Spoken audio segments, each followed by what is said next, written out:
Ok. Eu vou Bom, colocar, nesse caso,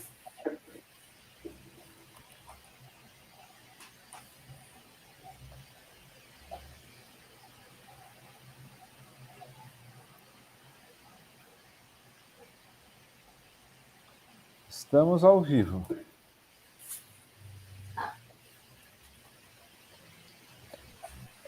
Boa noite, Oswaldo, professor Oswaldo Giacoia Júnior e a querida Maria Fernanda Fernandes. Muito boa noite. boa noite. Boa noite. Boa noite a Boa você, noite. boa noite a todas e todos. Boa noite aos professores, boa noite a todos que estão assistindo. Eu vou fazer uma breve introdução sobre o que se trata o nosso encontro de hoje. Então, consiste em uma entrevista pelo professor Eduardo Ribeiro da Fonseca com o professor Oswaldo Giacoia Júnior. É um encontro preparatório ou um encontro prévio à terceira jornada Schopenhauer da PUC-PR, e na ocasião o professor vai falar sobre a tradução da obra Sobre a quadrúplice raiz do princípio de razão suficiente, em virtude do tema ou da proposta da jornada ser traduzir Schopenhauer. O evento, então, se propõe a explorar as traduções da obra de Schopenhauer para a língua portuguesa, com ênfase em termos que apresentam complexidades no processo de tradução. Hoje consiste mais em uma entrevista para falar sobre esse processo, sobre a importância do texto na obra de Schopenhauer e para fazer uma prévia mesmo dessa proposta que vai ser a jornada em novembro. Bom, o professor Oswaldo Giacoia é professor da PUC-PR da Unicamp, e ele traduziu Sobre a quadrúplice raiz do princípio da razão suficiente, junto com o Gabriel Valadão, pela editora Unicamp. E agora eu convido o professor Oswaldo, então, para se apresentar e para dar sequência, então, falar um pouco sobre a importância desse texto na obra de Schopenhauer. Vou mostrar aqui. Professor Oswaldo, fica à vontade. Obrigada pela sua presença. Bom, Oswaldo, eu gostaria boa apenas noite. de, aproveitando um pouquinho aqui, cumprimentá-lo. Muito bem-vindo nessa noite, viu? Agradeço muito a sua presença entre nós, como organizador, no contexto da nossa terceira jornada Schopenhauer da PUC do Paraná.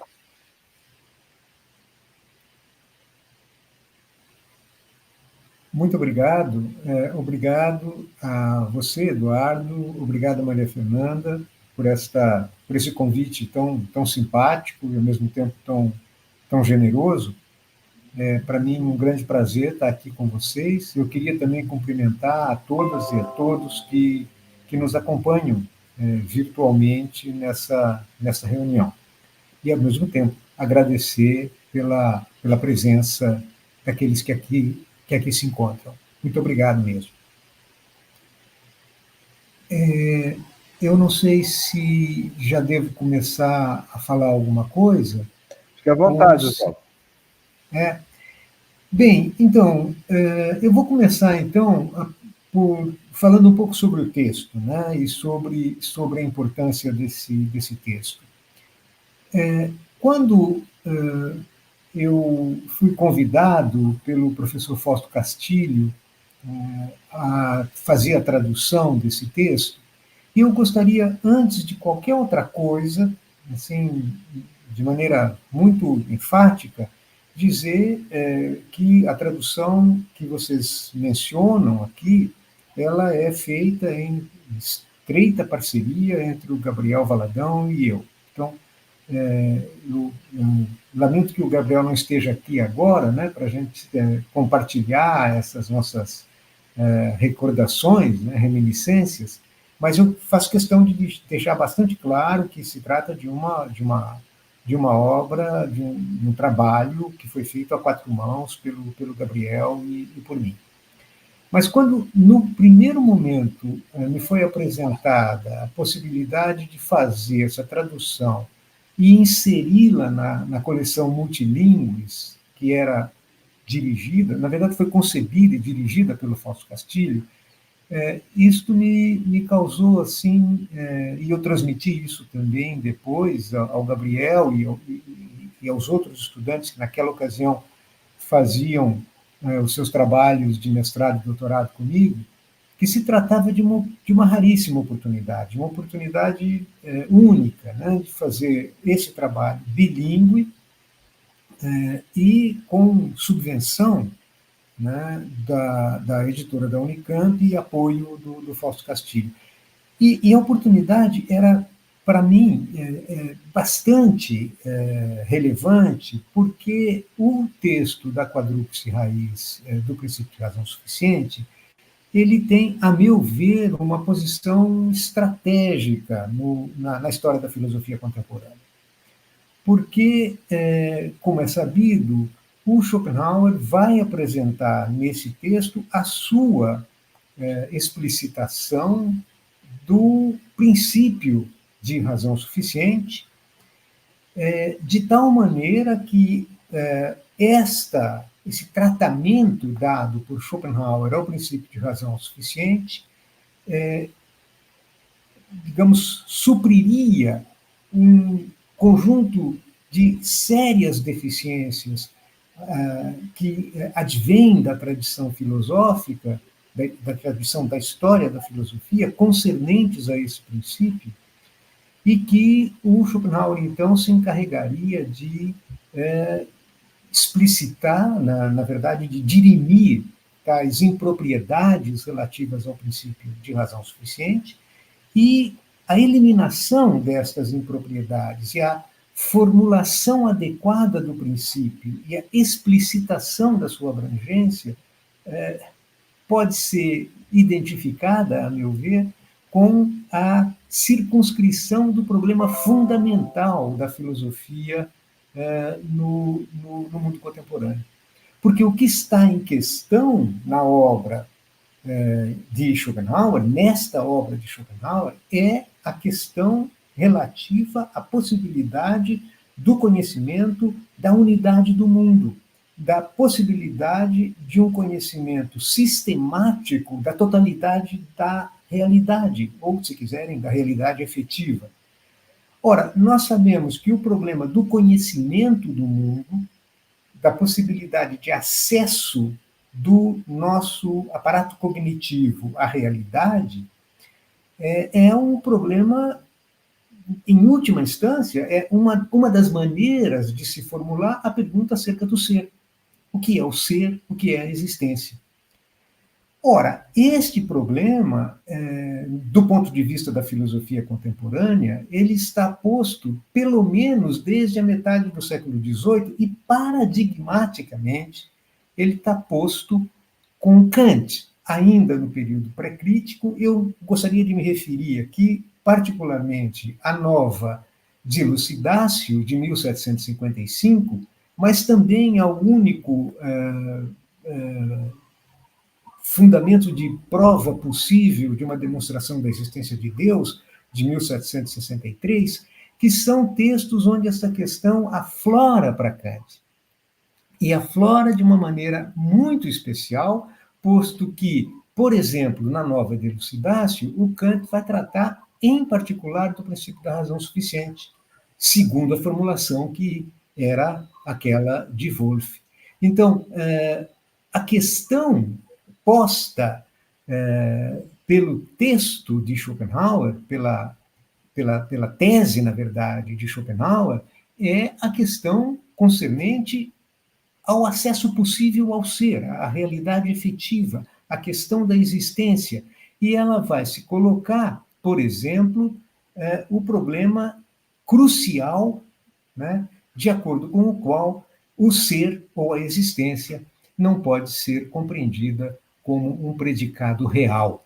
Ora, nós sabemos que esta tese de que o ser não é um predicado real, ela é uma peça central do sistema crítico kantiano, de toda a filosofia crítica de Kant, que vai ser posta, então, de modo bastante preciso, tanto na nova Dilucidatio, quanto no texto sobre a prova da existência de Deus, mas também na crítica da razão pura e depois, por fim, na crítica da faculdade de julgar.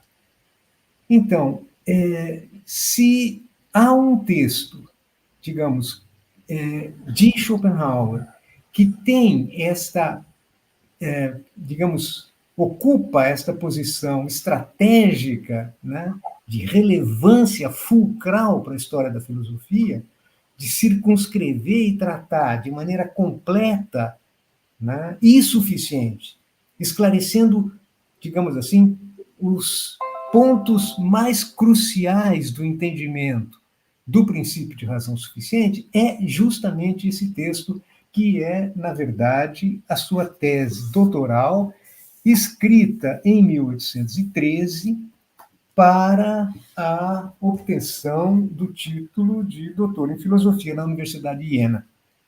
Vale lembrar que, em 1809, Schopenhauer se inscreve na Universidade de Göttingen para o curso de medicina. Mas ele não segue a carreira de medicina, ele vai ocupar-se do campo de conhecimento que lhe era mais, digamos, afim, né? Aquilo no qual ele efetivamente se encontrava, que era a filosofia, e aí, então, o texto da quadrúplice raiz do princípio de razão suficiente é a sua tese doutoral.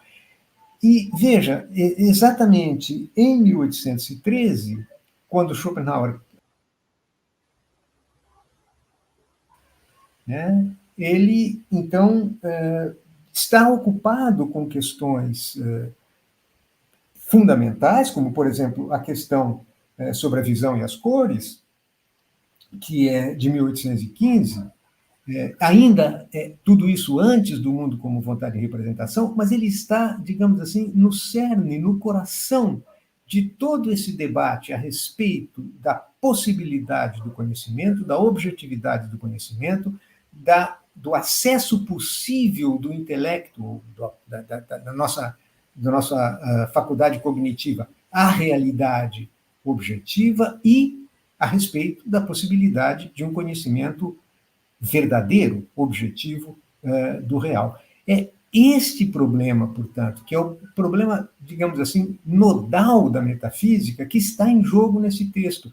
E o Schopenhauer, então, com grande acuidade, vai fazer, em primeiro lugar, né, uma explicação, uma explicitação do que é que significa esse princípio, formulá-lo de maneira adequada, indicar com total clareza o modo como ele foi tratado ao longo de toda a tradição da história da filosofia, como ele foi refletido pelos diferentes filósofos, quais são os limites da explicação dos diferentes filósofos, desde o início, desde, portanto, a aurora da filosofia ocidental, até chegar, então, a esse momento, digamos, da colocação do problema da realidade, da colocação do problema do conhecimento possível da realidade, da colocação do problema das condições de possibilidade do conhecimento, a partir da filosofia crítica de Kant. Mas a questão está posta já antes da formulação do problema na crítica da razão pura, está posta no período pré-crítico em Kant e está posta justamente a partir do problema representado pelo princípio de razão suficiente, ou seja, o problema do fundamento. Então, a possibilidade de traduzir este texto foi, para mim, um momento importantíssimo, porque naquele momento eu estava muito preocupado em discutir nos meus cursos justamente a questão da objetividade do conhecimento, a questão da possibilidade de um conhecimento objetivo do mundo, né? E, digamos, trabalhando precisamente as questões envolvidas na resposta de Kant a Hume, e, em seguida, na recepção deste legado da filosofia crítica de Kant pelo idealismo alemão, em particular, portanto, toda essa discussão envolvendo a filosofia transcendental. Ora, eu creio que o texto de Schopenhauer é de fato, algo que ajuda sobremaneira a compreender as questões fundamentais em jogo no desenvolvimento da filosofia transcendental. Por quê? Porque trata-se aqui de explicitar que o mundo que nos é conhecível ou cognoscível, ele é precisamente estruturado pelo princípio de razão. E só pelo entendimento nós poderíamos ter acesso a uma realidade efetiva cuja forma ou formatação, se quiserem, é a relação necessária e não causal entre sujeito e objeto, enquanto constituintes fundamentais de toda a representação possível, de tal modo que só há objeto para um sujeito de conhecimento e só há um sujeito de conhecimento em relação a um objeto conhecido. Porém, tais objetos são representados a partir das formas a priori, do espaço, do tempo e da causalidade, não havendo nenhum objeto de conhecimento que não esteja submetido a tais condições, ou seja, que não esteja submetido aos princípios transcendentais, que são condições de possibilidade do conhecimento. Ora, se é isto, então o princípio de razão suficiente é o princípio que informa todos os objetos do conhecimento e os insere numa conexão causal natural, regular e determinada a priori. Ou seja, o princípio de razão suficiente é aquilo que nos libera o acesso cognitivo ao mundo da representação. Claro, a representação submetida ao princípio de razão suficiente, ou seja, o nosso acesso à realidade efetiva. Ora, o princípio de razão suficiente, não sendo autoevidente, sendo justamente autoevidente, ele é dotado de validade a priori.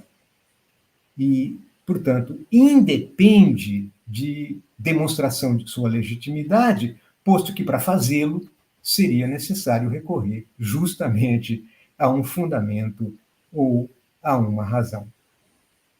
Isso posto, portanto, trata-se aqui, né, de um princípio único, né, que fundamenta todo o conhecimento possível do mundo da representação. E, portanto, coloca de forma aguda o problema da unidade do mundo, ou do conhecimento sistemático da unidade do mundo, do nosso acesso possível ao ser, tanto em termos cognitivos, quanto, digamos, também em termos de intuição. É justamente a relevância que essas questões implicam é que digamos, se tornou bastante evidente que traduzir esse texto seria uma contribuição, digamos, não de pequena monta, tanto para os estudos da obra de Schopenhauer no Brasil, quanto também para uma, digamos, para uma melhor compreensão da questão em jogo na filosofia contemporânea e, em particular, né, de questões que são nossas ainda hoje. O exemplo disso é o texto do Heidegger sobre a Kant e o problema do ser, né, em que, de fato, o que está em jogo vai ser exatamente esse problema que o Schopenhauer já tinha antecipado na quadrúplice raiz do princípio de razão suficiente. Quer dizer, então, sem esse texto, nós não teríamos clareza sobre a história desse princípio, o que o Schopenhauer nos faculta, e, por outro lado, ao facultá-lo, ele também nos lega, né, uma clareza maior a respeito dos desdobramentos dessa questão em termos de questões filosóficas que hoje são as nossas e que, digamos assim, ocupam em grande parte a nossa atenção, tanto como professores quanto por pessoas concernidas pela filosofia. Felizmente, o Gabriel aceitou esse ônus, esse pesado encargo de dividir comigo a responsabilidade desse trabalho, de modo que o texto está aí, né? E eu acho que é uma base, né? É um subsídio que pode ser utilizado para os estudos tanto de Schopenhauer quanto de filosofia contemporânea. E não é por acaso que o Schopenhauer, quando vai, então, compor e publicar O Mundo como Vontade e Representação, como que incorpora a sua tese doutoral, o seu texto de 1813, ao primeiro livro do Mundo como Vontade e Representação, e o indica como pressuposto para a compreensão da obra no seu conjunto. Era isso que eu tinha um pouco para dizer a respeito da importância do texto, né? E também, vocês devem ter percebido pelo entusiasmo com que eu falei, né, da motivação que eu senti, né, para, digamos, pôr mãos à obra e realizar essa tradução. Bem, quanto ao aspecto... O Schopenhauer, ele...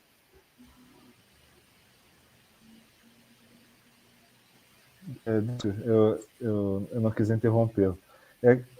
Quando você falou de pressuposto, o texto a sua obra com vontade de representação. É tomado como uma introdução ao mundo com vontade de representação, né? Pelo próprio autor. Pois é, esse ponto nesse sentido, em que você considera que modifica, né, que se modifica no mundo com vontade de representação a partir dessa obra? Quer dizer, aonde que o mundo com vontade de representação acrescenta alguma coisa, né, nessa primeira parte, né, nesse primeiro livro, que ainda não está contido na quadrúplice raiz do princípio de razão suficiente? Eu acho muito importante falar a respeito do Oswaldo, porque eu acho um testemunho extraordinariamente importante o seu. Então, Eduardo, obrigado pela pergunta. Não sei se é me compreender. Obrigado pela pergunta. Eu estou tendo uma certa dificuldade de te ouvir. Tem algumas interrupções, algumas escansões no que você está dizendo, mas acho que no conjunto eu entendi o que você pergunta. Se efetivamente eu entendi, eu acho que... Bom, enfim, se depois você, por favor, me diga se eu efetivamente entendi, né? Mas a mim me parece que quando Schopenhauer vincula, né, o primeiro livro do Mundo como Vontade de Representação a quadrúplice raiz do princípio de razão suficiente, o aspecto fundamental a ser ressaltado é que o primeiro livro do Mundo com Vontade de Representação, que vai justamente expor a questão do conhecimento do mundo, ele se alimenta daquilo que foi fixado, consolidado com o princípio de razão suficiente, com o texto da quadrúplice raiz, exatamente a propósito ou sob a ótica daquilo que eu tinha dito anteriormente, a saber, que o acesso cognitivo, representacional, o tipo de representação que nós podemos fazer sob o gênero conhecimento da realidade efetiva, ele vai se dar a partir das especificações do princípio de razão suficiente, ou seja, das diferentes modalidades de fundamento que são, digamos assim, ramificadas deste princípio e que vão permitir, portanto, um conhecimento de tipo matemático, ou lógico-matemático, um conhecimento de tipo natural, físico, por exemplo, ou da conhecimento da natureza, né? Também vão tornar possível o conhecimento de tipo lógico e, por fim, o conhecimento do que nós chamamos de âmbito da ética, né? São as 4 modalidades em que se desmembra um princípio único, que é o princípio de razão suficiente. Então, eu acho que a inserção do texto da quadrúplice raiz como pressuposto da obra, do conjunto da obra, o princípio de razão suficiente, é exatamente para mostrar que este é a pedra de toque ou o dispositivo teórico que vai tornar possível apresentar uma teoria completa e consequente sobre o conhecimento sistemático da unidade do mundo como representação, em todos os seus aspectos. E é justamente este conhecimento do caráter unitário do mundo, a integração de todas as séries de fenômenos possíveis, que vai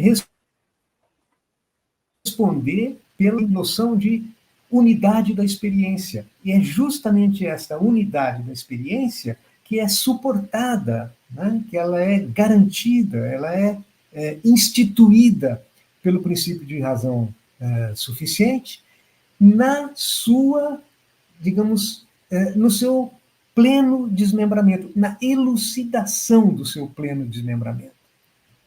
Tá? Ou seja, esta distinção e relacionamento, né, distinção e união, né, integração, um duplo movimento, portanto, um movimento que distingue, que separa e que relaciona integrativamente 4 classes de representação. É justamente esta unidade de princípio da razão que distingue e sintetiza 4 classes ou gêneros de representação que responde pela unidade do mundo, que responde, portanto, pelo problema da objetividade do conhecimento. Portanto, quase como se ele fosse a peça, né, no conjunto da obra, o elemento, digamos, em torno do qual gravita a possibilidade desta união, desta integração sistemática das 4 classes de representação da realidade efetiva, né? Ou seja, do mundo, do conhecimento do mundo enquanto mundo da representação. É quase como se fosse, Eduardo, metaforicamente falando, imageticamente falando, uma espécie de pivô. Então, não é artificiosa a sugestão da integração do princípio de razão suficiente na lógica, na arquitetônica do mundo como vontade de representação. Ao contrário, ele é uma necessidade. E, em termos do que foi acrescentado em um mundo em relação ao que já existia na quadrúplice raiz, o que você poderia dizer? Eu vejo que existe o texto da quadrúplice raiz, ele, a meu ver, né, ele tem, em primeiro lugar, aquela função prévia de, digamos, circunscrever um terreno, né, de iniciar-se por uma abordagem histórica das diversas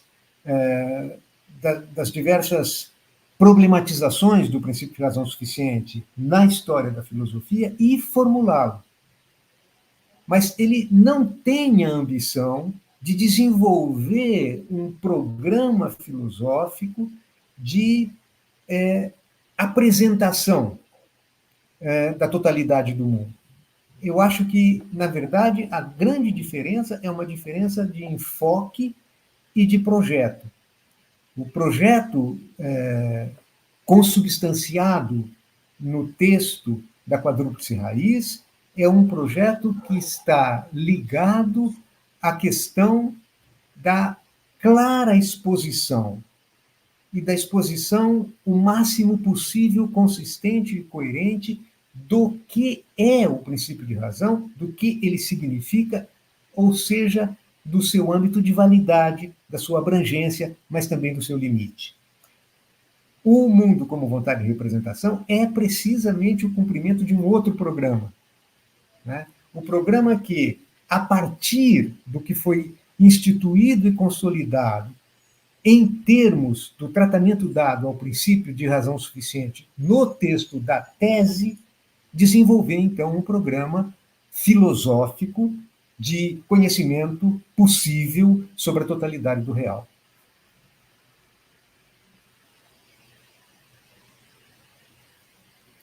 Para concluir, Eduardo, da minha parte, ou pelo menos para tentar me aproximar um pouquinho da parte relativa à tradução do título que você tinha me solicitado inicialmente, eu vou me permitir e pedir a todas e todos licença para ler um trecho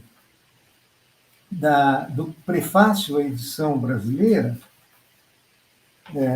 desta tradução, assinado pelo Gabriel e por mim, a respeito precisamente da escolha do título. O título foi muito cuidadosamente... perdão, já que nosso encontro preparatório informal, o meu querido amigo Jair Barbosa pergunta: teria Schopenhauer escrito essa tese para justificar seu ateísmo filosófico? Ou seja, não se pode usar o princípio para falar de uma causa extramundana do mundo, mas apenas de causas intramundanas. Jair, te agradeço do fundo do coração essa pergunta, que gostaria de discutir alguma vez com você extensamente, e, se possível, mais de uma vez. Não foi por acaso que eu me referi aqui àqueles dois textos pré-críticos, né? Tanto a Nova de Elucidácio, quanto o texto sobre o einzig mögliche Beweisgrund zu einer Demonstration des Dasein Gottes, ou seja, o texto sobre o único fundamento de prova possível para uma demonstração da existência de Deus, de 1763. Ao fazer esta resposta, ao corresponder a esse convite para o diálogo do Jair, eu diria, não se trata apenas aqui, né, de uma questão sobre a prova leibniziana da existência de Deus, não se trata apenas de uma questão envolvendo a filosofia de Leibniz, mas se trata, nesses dois textos pré-críticos, justamente dessa questão, ou seja, aquela questão que vai demarcar para o conhecimento limites bastante precisos, né, e que vão colocar, por exemplo, fora desses limites, a possibilidade de um conhecimento ou de uma prova da existência de Deus. É claro que no texto pré-crítico, Kant ainda é muito cauteloso, e ele está longe de fazer algum tipo de formulação que desafiasse o pensamento de Wolff ou que desafiasse a filosofia de Leibniz, mas claramente, né, o Kant está caminhando nessa direção. E pouquíssimo tempo depois ele escreve a Crítica da Razão Pura. Jair, para mim, o Schopenhauer está escrevendo no calor dessa discussão. E o texto do Schopenhauer adquire, para mim, essa importância monumental a partir do momento em que ele é uma intervenção maiúscula, uma intervenção, digamos, extremamente relevante, precisamente neste contexto. E uma das questões mais relevantes que vão aparecer em relação a esse texto é essa que você levanta. né? E, veja, certamente aqui o Schopenhauer vai se inserir de uma maneira muito particular, muito pessoal, muito original no debate sobre as provas da existência de Deus. Já no texto da quadrúplice raiz. Bom, obrigada pela resposta, professor. Eu gostaria de também pedir, você já falou um pouquinho sobre a importância do texto, sobre as motivações para a tradução lá no começo. Eu queria pedir para você retomar a questão das escolhas durante a tradução, sobretudo em relação ao título, a questão de traduzir como quadrúplice, enfim. Então, Maria Fernanda, muito obrigado. Desculpe, eu estou falando demais. Eu prometo que eu vou me limitar. De qualquer modo, Oswaldo, de qualquer modo, você pode retomar primeiro o trecho que você estava lendo para finalizá-lo antes de responder a Maria Fernanda, sem problemas, tá? Retomo com prazer, Eduardo, porque não temos problema de tempo. O trecho é a resposta para a pergunta da Maria Fernanda. É que a questão do Jair me tomou de assalto, porque ela corresponde, digamos assim, plenamente a uma das minhas motivações para me sentir tão, digamos, interpelado para fazer a tradução desse texto. Mas, então, o título é uma escolha criteriosa de Schopenhauer para indicar, agora volto ao texto, né, que eu falei, precisamente que não se trata de um princípio ou de um fundamento único multiplicado por 4, ou de 4 vezes a mesma coisa. Portanto, não se trata de multiplicar um princípio por 4 ou de considerar 4 vezes a mesma coisa, mas de modificações distintivas ou de especificações unicamente de acordo com as quais o princípio de razão suficiente, em sua ramificação diferencial, coloca-se na base da configuração total do mundo da representação.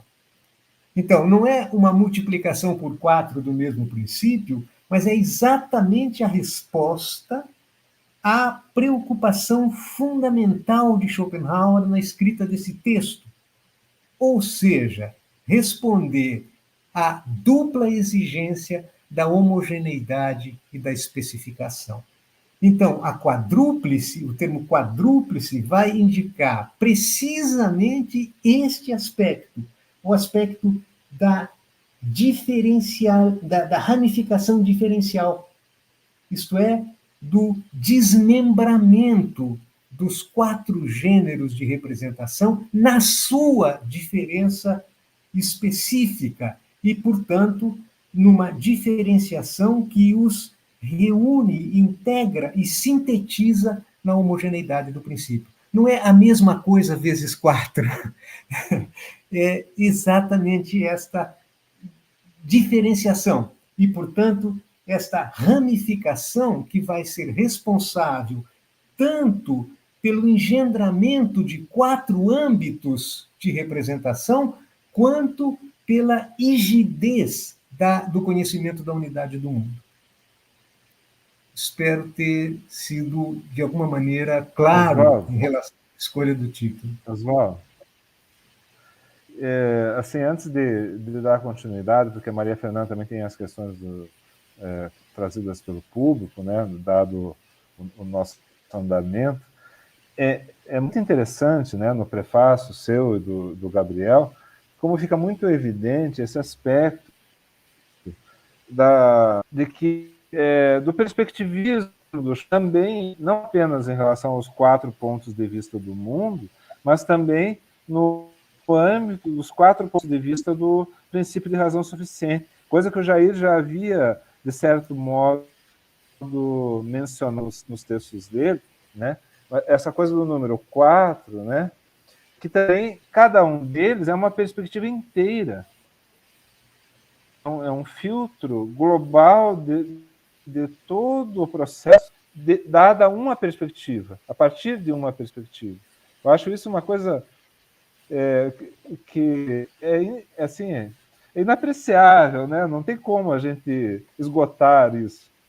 Muito embora a gente possa, assim, do modo extraordinário do mundo, assim, e divertidamente nos dedicarmos a isso durante o tempo, né? O tempo que a gente tiver, assim, né? Eu concordo inteiramente com você, Eduardo. Eu acho que o texto é um exemplo notável, mais que isso, é uma instanciação extraordinária deste duplo movimento do pensamento que separa e une. E que, digamos, vai responder por aquele tipo de exigência que o Schopenhauer faz, né, de vincular tanto o conhecimento da parte ao conhecimento do todo, quanto o conhecimento do todo à consideração das partes. Não é alguma coisa que possa ser separado, mas é uma coisa que, digamos assim, está intrincado, imbricado, integrado em uma espécie de reciprocidade que garante, digamos assim, que dá sustentação ao modo mesmo do pensamento e ao modo como esse pensamento responde às questões fundamentais que ele próprio formula. A questão da unidade do mundo e a questão do conhecimento adequado da unidade do mundo, de acordo com os 4 gêneros ou 4 ramificações do princípio de razão suficiente, que respondem, cada um deles, né, por uma, digamos, setor ou aspecto do fundamento. Né? E só então é que é possível, digamos, compreender na íntegra o que é que significa a diferença, por exemplo, entre o que e o como, né? É a questão básica, talvez, do texto, a diferença entre a pergunta pelo que e a pergunta pelo como, a questão do modo de pensar a relação entre o verbo ser, ou a questão do ser enquanto dispositivo proposicional, enquanto verbo, digamos, instanciação do ser em termos de verbo cópula e, fundamentalmente, a questão do acesso possível do intelecto ao real, à realidade efetiva, à Wirklichkeit, né, vista sobre cada um dos ângulos, né? O princípio de razão do ser, o princípio de razão do conhecer, a causa e a motivação. Como você diz, cada um deles é uma espécie de vetor, né? Vetor de sentido. Mas todos esses vetores de sentido que permitem a compreensão de âmbitos da realidade efetiva, eles, no fundo, eles são realmente especificações, diferenciações de um único princípio, o princípio do fundamento. E talvez, do ponto de vista da herança na história da filosofia, não seja por acaso que uma das peças mais importantes para a formulação, por exemplo, por Heidegger, do seu conceito de mundo, vai ser justamente uma investigação sobre o princípio de razão, ou o princípio de fundamento.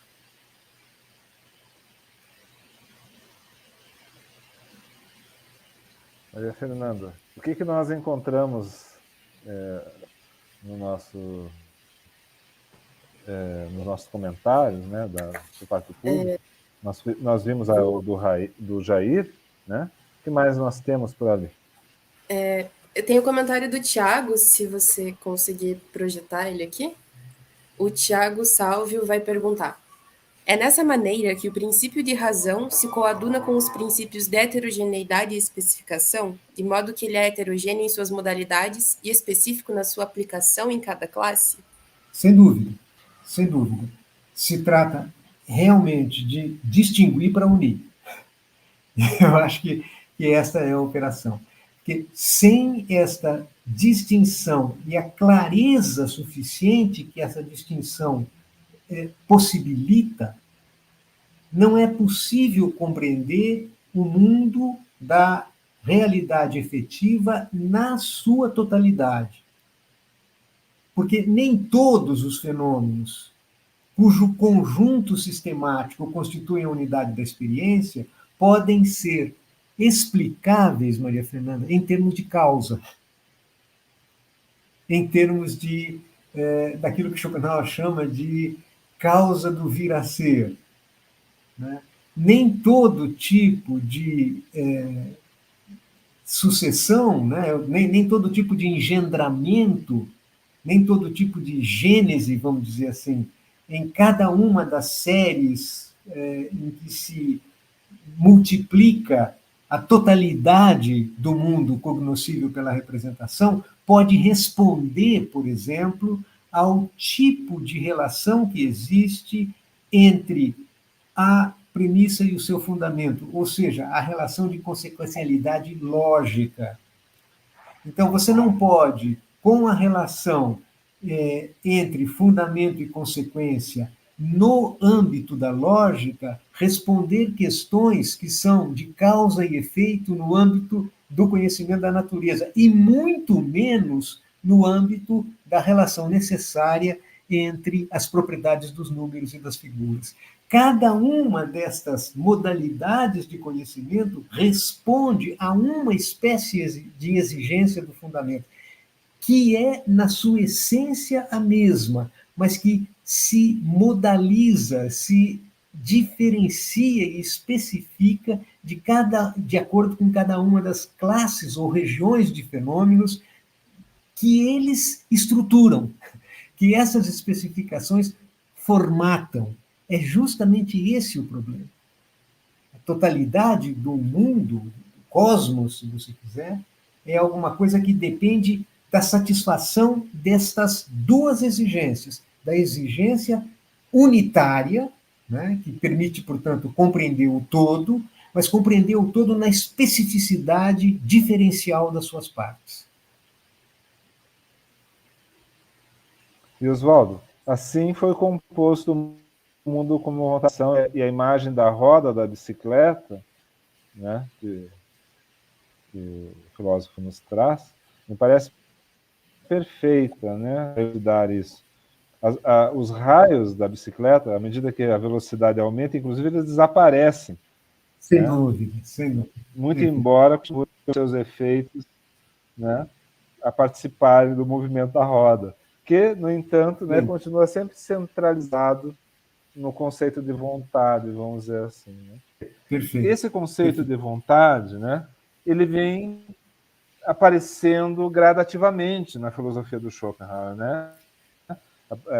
Se nós estamos jovens, Schopenhauer, na quadrúplice raiz e no mundo com vontade de representação, esse conceito parece que ele finalmente a cena, né, a sua plenitude é apenas em um mundo, embora ele já seja de certa maneira insinuado no livro traduzido por você e pelo Gabriel, né?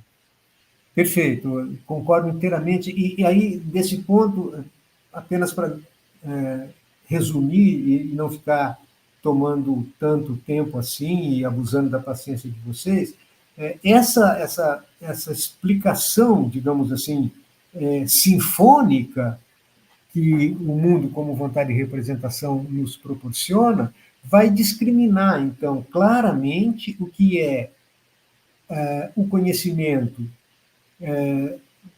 possível, objetivo do mundo da realidade efetiva, do mundo da Wirklichkeit, mas também vai tornar possível a elucidação de um outro gênero de conhecimento, do conhecimento não jungido, não submetido ao princípio de razão suficiente, que é justamente, então, aquele âmbito de conhecimento que vai nos liberar o acesso possível, né, à arte, né, e, finalmente, à ascese e à santidade. Né? Então, digamos, no melhor espírito, eu acho, né, do projeto kantiano, uma explicitação plena, completa, global da extensão e dos limites do princípio de razão suficiente. E é por isso que o princípio de razão suficiente vai estar inserido no primeiro livro do mundo, que vai, então, ser aquele que responde pelo aspecto, chamemos assim, né, no nosso modo de falar, da teoria do conhecimento ou da epistemologia, vamos dizer assim, teoria da cognição. E como é vertiginoso esse princípio de razão suficiente no Schopenhauer, né? Se nós considerarmos, por exemplo, como ele concebe o conceito de matéria, né? É uma coisa muito difícil de apreciar, assim, né? Na sua real dimensão, sem uma, como ele diz, né? Sem uma leitura repetida da obra no seu conjunto, né? Aham. Enfim, não apenas das obras específicas, mas de todo o conjunto das obras dele, que de certa maneira são complementares, mas de certa acrescentam alguma coisa sempre, né? Até mesmo a revelia do autor, porque é sempre assim, né? Quando nós escrevemos, há como que um ultrapassamento das intenções, né? Mas ao mesmo tempo há algo de previsto já no modo como ele procede, né, no próprio movimento da filosofia dele,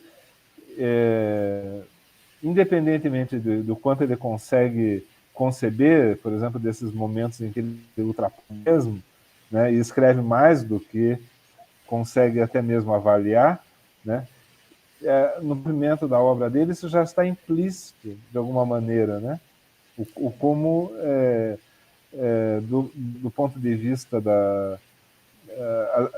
de uma obra, ou mesmo da própria existência, da própria vida, né, nós somos ultrapassados, né, pelo ponto de vista da representação, né, por aquilo que é do âmbito das nossas emoções, do nosso desejo, dos nossos sentimentos, e até mesmo da nossa expressão, né, a expressão como algo que ultrapassa a representação. Isso que a professora Maria Lúcia coloca, né, como uma crise da representação, no melhor sentido da palavra crise, né, como algo que coloca a noção de representação no seu limite e, e nos permite, e eu digo isso em função do seu último comentário mesmo em relação à arte e à ética, né, como isso realmente nos coloca numa posição limítrofe, né, em relação à nossa possibilidade expressiva, na nossa possibilidade, inclusive, de representar alguma coisa de um ponto de vista objetivo, racional. As classes da representação já indicam isso na dissertação, na tese.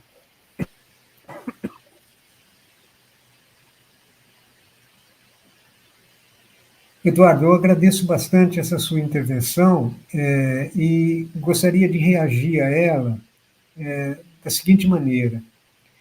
Como a gente está aqui numa reunião de preparação, eu acho que a retomada da nossa reflexão sobre a tese doutoral de Schopenhauer, sobre a quadrúplice raiz, tanto na sua. Vou dizer uma coisinha assim histórica, né? O Gabriel e eu pretendíamos fazer a tradução bilíngue do texto da quadrúplice raiz apenas com o texto correspondente à segunda edição desse texto. E uma vez em conversa com o Eduardo Brandão, ele disse: por que vocês não aproveitam e fazem a tradução, então, levando em conta os dois textos, o da primeira e da segunda edição, e mostrando, então, a diferença que existe entre a primeira e a segunda edição. E esse foi um Conversei muito desafio. com o Eduardo sobre isso. Perdão? Conversei esses detalhes, essas diferenças cruciais, às vezes pequenas, porém cruciais, né? Infelizmente não foi possível por razões editoriais, né? Mas a coisa estava no nosso horizonte.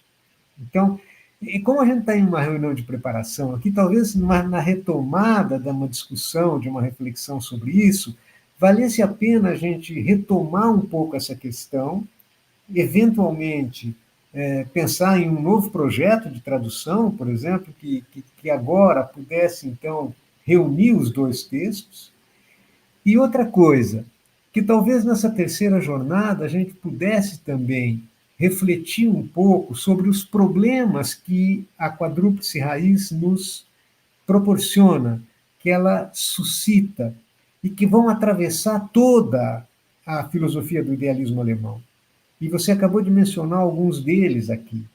E eu gostaria de acrescentar nominalmente dois.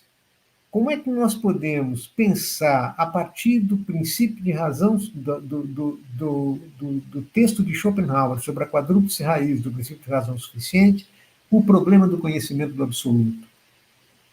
Essa seria uma questão assim importantíssima para a filosofia contemporânea. Como é possível, né, à luz desse texto, pensar o problema do conhecimento do absoluto?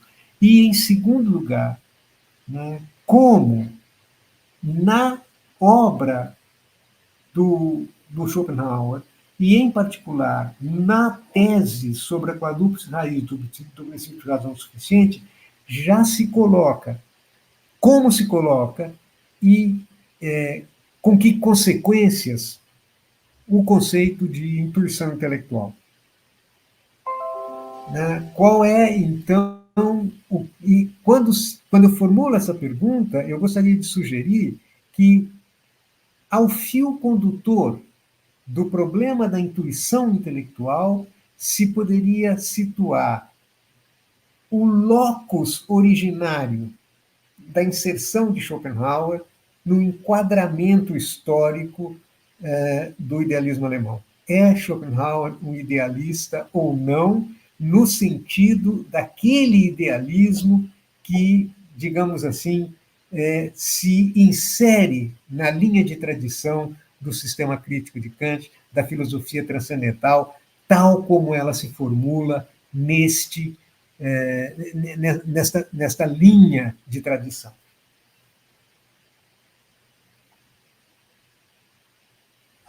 E Oswald, mesmo a revelia das opiniões do próprio Schopenhauer. Sem dúvida. Até mesmo, de certa maneira, contrariando certas posições de Schopenhauer. Sem dúvida. Sem dúvida. De Nietzsche, inclusive, né, muito fortes nesse sentido. Pois é, né? Me parece uma questão apaixonante.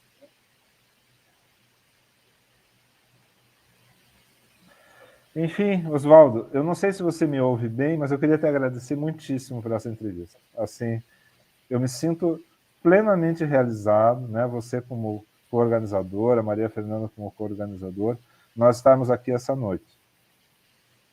Você sabe muito bem que nós não conseguimos efetivamente realizar esse evento. Ele é crucial, né, para as nossas aspirações, né, como, enfim, do ponto de vista das nossas reflexões mútuas, né, e o quanto isso é importante para mim especificamente, né, assim, ouvi-lo e poder ter esse momento aqui onde a gente discute especificamente sobre isso com colegas do porte do Jair, né, Lucas e de outros colegas que estão aqui em várias plataformas nos assistindo. Assim, é muito difícil para mim descrever o sentimento do momento, assim, porque realmente a materialização de né, de muitos anos da minha vida poder estabelecer um evento como esse, onde a gente pudesse efetivamente discutir sobre tradução. Lembrando Lutero, né? Traduzir é uma tarefa muito difícil, muito solitária, porém ela é uma tarefa que se articula, né? Não é impossível você traduzir sozinho, né? É um diálogo com os mundos e com os vivos, mas ao mesmo tempo você tem que tomar todas as decisões, né, Oswaldo? E os tradutores sentem o peso disso, né, Oswaldo? Sentem o peso, é inevitável sentir o peso. Mas, ao mesmo tempo, o que seria de nós sem os tradutores, né, Oswaldo? É isso. Essas minhas Eduardo, últimas palavras, eu gostaria que você eu fizesse um comentário final e a gente passasse a palavra para a Maria Fernanda, só para ela dar um panorama do que vai acontecer na sequência do nosso evento e a gente encerra. Olha, muito rapidamente, só para agradecer a você, a Maria Fernanda, a todas e a todos que estiveram conosco aqui essa noite e dizer que para mim é um privilégio, é realmente uma enorme gratificação ter podido estar aqui com vocês e que eu gostaria de deixar aqui expressa a minha gratidão, meu reconhecimento por isso, a você especialmente e a Maria Fernanda também. Muito obrigado e uma boa noite. Bom, Muito muito obrigado, obrigada, João. professor Oswaldo. Foi um encontro realmente muito frutífero. Eu agradeço de coração e, como o professor mencionou, eu vou falar um pouquinho sobre os próximos passos aqui da jornada e os próximos encontros. Bom, a gente tem alguns outros encontros preparatórios antes da jornada, efetivamente. Por exemplo, na semana que vem, a gente vai ter uma entrevista com o Lucas Lazzarini, no dia 21, também nesse horário às 19 horas. E, na sequência, alguns outros, também nas quintas às 19 horas, que serão postados no Instagram. Em relação à jornada, então, como dito, acho importante mencionar as datas. Elas são o dia 29 de novembro, 30 de novembro e dia 1º de dezembro de 2023, também iniciando todos os dias às 19 horas. O evento vai ser online e vai ser transmitido aqui pelo YouTube, tanto pelo canal Schopenhauer, quanto o canal do Selo Filosofia de Combate. Bom, nessa jornada, então, como eu já abordei lá no começo, a gente tem discutido aqui, a proposta é falar sobre traduzir Schopenhauer, então, nos dias 29 e 30, tradutores vão falar sobre termos e problemas de tradução de Schopenhauer, então, conceitos que foram considerados problemáticos do ponto de vista da tradução, e, em seguida, no dia 1º, uma mesa feita com outros escritores também que trabalham com a obra de Schopenhauer no Brasil. Eu acho que seria isso. Tem mais alguma coisa, professor? Nós falamos do selo, né? Só uma última palavra, né, para dizer que nós já estamos publicando nesse selo, né, inclusive com a colaboração de diversos colegas do GT Schopenhauer. Nós fizemos o livro do Schopenhauer e o Mundo Contemporâneo, né, baseado no nosso evento de 2000. Vários sucessos que, pelo momento, né, em que ele foi concebido, uma certa audácia, assim, né, de realizarmos no meio da pandemia, e teve uma procura muito grande, porque as pessoas estavam isoladas, então foi de grande valia, acredito eu, para manter as pessoas se comunicando, manter as pessoas conectadas e proporcionar um ambiente de discussão naquele momento em que o Schopenhauer não pôde acontecer, né, Oswaldo? Uma das grandes motivações para o evento foi a impossibilidade justamente de nós levarmos a cabo o colóquio de Schopenhauer, que finalmente aconteceu mais tarde, em 2021, em São Paulo, né? Mas o livro está no contexto de outras publicações, e nós vamos, no âmbito desse selo, né, que é um selo do nosso programa de pós-graduação, de Filosofia e Psicanálise, da PUC, continuar levando adiante o projeto, inclusive com a publicação de um edital convocatório para a de selecionar obras dos autores no âmbito nacional e até mesmo internacional, obras relevantes no campo da filosofia e da psicanálise, sem restrição apenas a avaliação edital pela nossa comissão científica, né? Para que um determinado número de títulos possa ser selecionado. Então, é uma iniciativa de âmbito pedagógico, num primeiro momento, né? Para que nós, no âmbito da pós-graduação, tenhamos uma experiência de editoração junto aos nossos estudantes, para que eles possam efetivamente tanto publicar, quanto possam também experimentar a prática da editorial, né, como isso funciona e efetivamente realizar publicações de qualidade, com todas as prerrogativas e com todas as exigências do nosso ambiente acadêmico, e, ao mesmo tempo, proporcionar ao público o contato com obras que muitas vezes, no âmbito das editoras convencionais, nós não teríamos acesso por interesses normais das editoras, que são também, né, respeitadas em função das suas próprias políticas, né? A nossa política é uma política de inclusão, no sentido de proporcionar ao máximo, né, a oportunidade para que a pesquisa em pós-psicanálise possa frutificar, ao mesmo tempo proporcionar um espaço para que os nossos estudantes convivam com isso da maneira mais natural possível e aprendam a fazer isso mediante as práticas e tecnologias que temos hoje, que nos permitem digamos assim, muitas oportunidades, né? E o conhecimento dessas oportunidades é muito importante para que todos esses trabalhos, né, que muitas vezes se encontram nas gavetas e no âmbito das bibliotecas das universidades, possam encontrar um público maior e, inclusive, um público internacional através das nossas traduções, especialmente para a língua inglesa, desses textos. Não todos os textos, naturalmente, mas aquilo que a gente puder, no sentido das obras mais destacadas, como atualmente a obra da professora Maria Lúcia Cacciola, né? Maria Fernanda, só você poderia dar uma última palavra a respeito da nossa última publicação da professora Maria Lúcia, para que eu não me entusiasme demais aqui?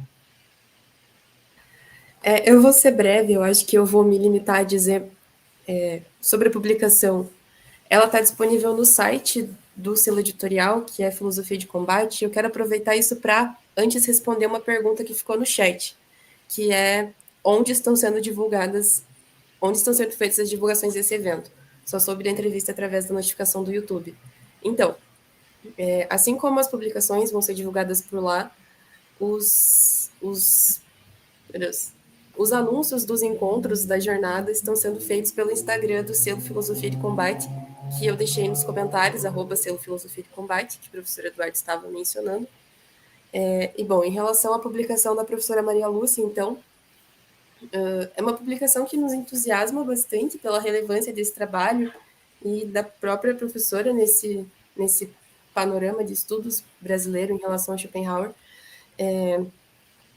E a gente também vai estamos trabalhando para publicar em inglês, então foi feita uma tradução dessa obra, e é interessante mencionar que o livro pode ser adquirido pela Amazon, pode ser comprado, mas a gente também vai deixar esse arquivo disponível pelo site em PDF, porque nosso selo é um selo sem fins lucrativos. Bom, foi feito todo esse processo editorial em conjunto com a Maria Lúcia, inclusive, que nos ajudou no processo de revisão da obra, para que fosse feita uma publicação bastante compromissada e, se tudo der certo, com bastante relevância em relação a Schopenhauer. Bom, acho que seria isso. Eu só queria mais uma única vez agradecer do fundo do coração a todas as manifestações que foram feitas aí no chat. Muito obrigado a todos e a todas. Muito obrigada, professor.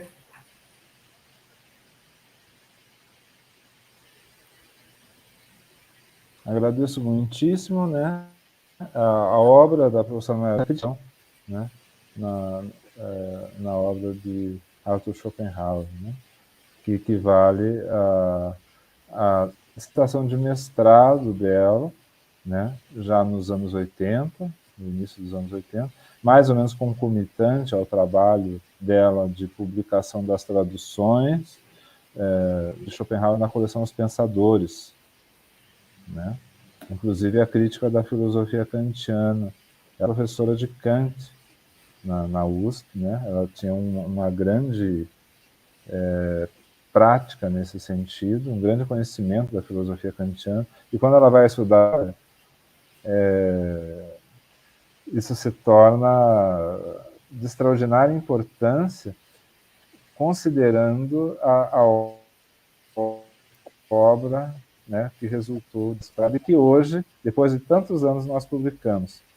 Ela já foi muito utilizada em pesquisa por diversos pesquisadores, em dissertações de mestrado, em tese de doutorado, né, conforme o Oswaldo sabe. A Kátia, por exemplo, né, desenvolveu um trabalho recentemente extraordinário, comentando o professor Eduardo Brandão, mas essa obra nunca havia sido publicada, né? E é uma obra muito sintética, né? Mas assim, com um conteúdo muito condensado. A escrita da professora Maria Lúcia é extraordinária, né? Eu aprecio muito o texto da professora Maria Lúcia, ela é muito precisa, mas ao mesmo tempo o texto é muito leve e denso. Então ela consegue reunir características muito assim díspares, né? Que dificilmente você encontra reunidas no mesmo texto. De extrema qualidade literária e, ao mesmo tempo, uma pesquisa profunda, uma edição assim, o modo como ela se movimenta entre os conceitos, o modo conciso como ela aborda os problemas, é algo inapreciável. Quanto mais... Eu tive que ler muitas vezes esse texto, quanto mais eu leio, mais eu aprecio, né? Então, convido também ao público para essa leitura, né? E me despeço aqui com muita alegria, agradecido assim, do fundo do coração a Maria Fernanda e ao Oswaldo.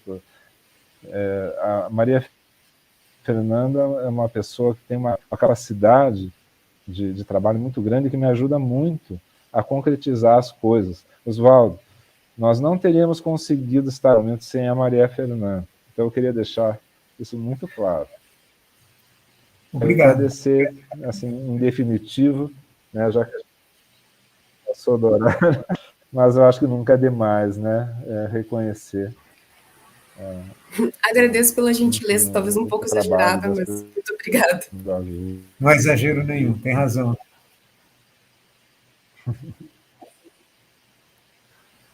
Então, um grande abraço a todos, a todas que nos acompanharam nas diversas plataformas. Apesar de nós estarmos no canal Schopenhauer, isso foi transmitido também em outros canais do YouTube, né? Então, com muita difusão.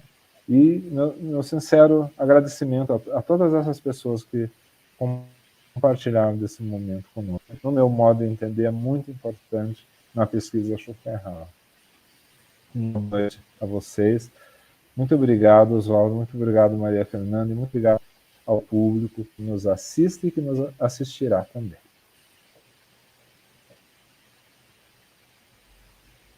Tchau, tchau. Boa noite. Boa noite.